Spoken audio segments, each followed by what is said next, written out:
കാസർഗോഡ് 16-കാരി പീഡനത്തിനിരയായ കേസിൽ ഞെട്ടിപ്പിക്കുന്ന വിവരങ്ങൾ പുറത്ത്. സ്നേഹ മെർലിൻ പലതവണ പെൺകുട്ടിയെ ലൈംഗികാതിക്രമത്തിന് ഇരയാക്കിയതായി പെൺകുട്ടിയുടെ മൊഴി. 16-കാരിയുടെ അമ്മയുടെ സുഹൃത്തായ സ്നേഹ 1 വർഷം അവരുടെ വീട്ടിൽ താമസിച്ചിരുന്നു. അമ്മ വീട്ടിലുള്ളപ്പോഴും പീഡനം നടന്നെന്ന് പെൺകുട്ടി പോലീസിന് മൊഴി നൽകി. കാസർഗോഡ് ജില്ലയിലെ മേൽപ്പറമ്പ് പോലീസ് സ്റ്റേഷനിൽ ഉയർന്ന പോക്സോ പരാതിയുടെ ആരോപിതയ്ക്കെതിരെ നിരവധി ആക്ഷേപങ്ങളാണ് പുതുതായി ഉയർന്നു വരുന്നത്.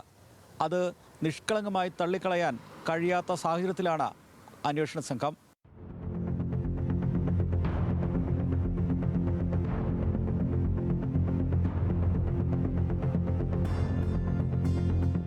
കണ്ണൂർ സ്വദേശിയായ സ്നേഹ മെർലിൻ പെൺകുട്ടിയെ പലതവണ ലൈംഗികാതിക്രമത്തിന് ഇരയാക്കിയെന്നാണ് പ്രാഥമികമായ മൊഴി.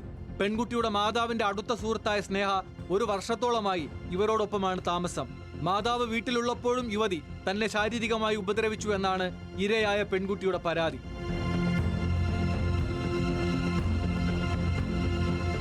വിവിധ കേസുകളുടെ അടിസ്ഥാനത്തിൽ കണ്ണൂരിലെ ജയിലിൽ കഴിയവെയാണ് സ്നേഹയും പെൺകുട്ടിയുടെ അമ്മയും പരിചയപ്പെട്ടത്. പെൺകുട്ടിയുടെ അമ്മ ലഹരി വിൽപ്പന കേസിലെ പ്രതിയാണ്. ഇതേ 16-കാരിയെ പീഡിപ്പിച്ച കേസിൽ ഇരയുടെ അച്ഛൻ പോക്സോ കേസിൽ ജയിലിലാണ്.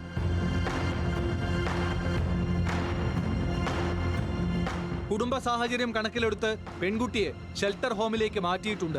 അതിക്രമം നടന്ന സമയത്ത് ഭയവും ഭീഷണിയും കാരണം പെൺകുട്ടി ആരോടും വിവരങ്ങൾ പങ്കുവച്ചിരുന്നില്ല. കുട്ടിയുടെ വെളിപ്പെടുത്തലിനു പിന്നാലെയാണ് മേൽപ്പറമ്പ് പോലീസ് സ്നേഹ മെർലിനെതിരെ പോക്സോ നിയമപ്രകാരം കേസ് രജിസ്റ്റർ ചെയ്തത്.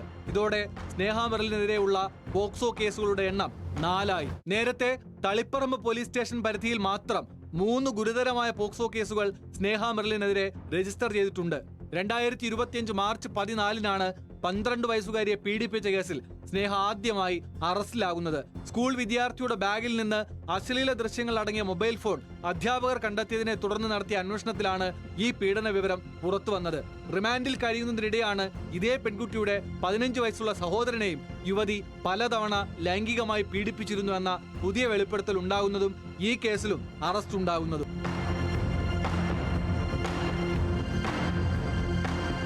നിലവിൽ ലൈംഗിക അതിക്രമം, വീടുകയറി ആക്രമിക്കൽ തുടങ്ങിയ വകുപ്പുകൾക്ക് പുറമെ പോക്സോ നിയമത്തിലെ അതീവ ഗുരുതരമായ ലൈംഗിക പീഡനവുമായി ബന്ധപ്പെട്ട വകുപ്പുകളാണ് ഇവർക്കെതിരെ ചുമത്തിയിട്ടുള്ളത്. 20 വർഷം മുതൽ ജീവപര്യന്തം തടവ് വരെ ശിക്ഷ ലഭിക്കാവുന്ന വകുപ്പുകളാണ് പ്രതിക്കെതിരെ ചുമത്തിയിട്ടുള്ളത്. ഒളിവിൽ പോയ പ്രതിയെ കണ്ടെത്താനുള്ള തീവ്ര ശ്രമത്തിലാണ് പോലീസ്. ന്യൂസ് മലയാളം, കാസർഗോഡ്.